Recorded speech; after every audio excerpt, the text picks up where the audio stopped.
Fox. Midway and other Central Texas schools are far from being the only ones affected by these budget cuts. In fact, so far, 32,000 teachers have been cut from Texas. So the question is now, will it get any better? Even if you're not an Apple user, chances are the products that you are using have been advanced through Steve Jobs' innovations. Oh, 1 second. Hello? New developments show the baby has a sibling, and according to CPS, the 2-year-old brother is now in foster care. We all know we need to hide the valuables that we leave in the car, but what we may not realize is that you need to hide the things that could look valuable, like a laptop case. There may not be a computer inside, but if it looks like there could be, it's just as likely to be stolen. One of the perks of coming to an event like this is students get a virtual welding experience. And hey, what's better than hands-on? Some people were concerned that elementary age students wouldn't know what to do with an iPad in the classroom. But hey, Patrick, will you show me what the forecast is for today again? Sure. 72 degrees Fahrenheit. Look at you.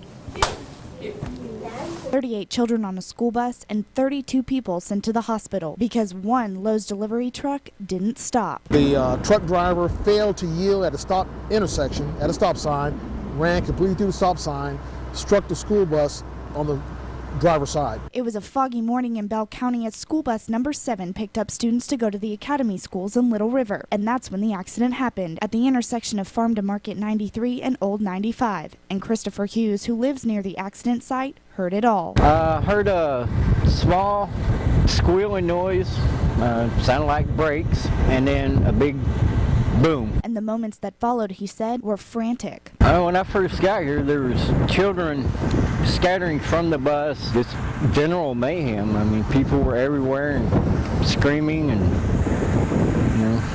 a lot going on at one time. 29 children were sent to the hospital in ambulances and private vehicles with minor injuries. The truck driver is in stable condition, but the bus driver, who took the brunt of the hit, is in critical condition at Scott and White Hospital.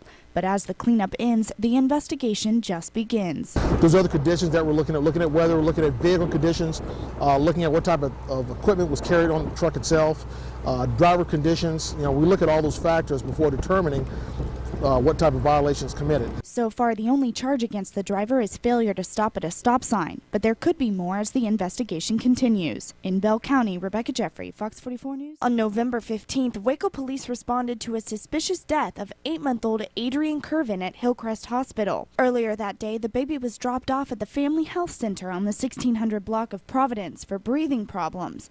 But then, Curvin went into cardiac arrest and was rushed to the Hillcrest ER. Once they got it to Hillcrest Hospital, they were not able to revive the baby and at that point contacted police. Autopsy reports declared the baby's death a homicide, but police are trying to determine whether his injuries were accidental or intentional, but they're not revealing what type of injuries the child had. They'll try and determine if those are just your normal everyday kids getting injured kind of injuries, or if it was a sign or symptom of an abusive situation with the child could or could not have been in. New developments show the baby has a sibling, and according to CPS, the 2-year-old brother is now in foster care, which is standard procedure for this type of case, but it's not necessarily permanent and does not automatically indicate the parents are abusive. One of the things that we must do is make sure that a child is placed in a safe home. And sometimes when there's a lot of stress and sadness, the best place for that child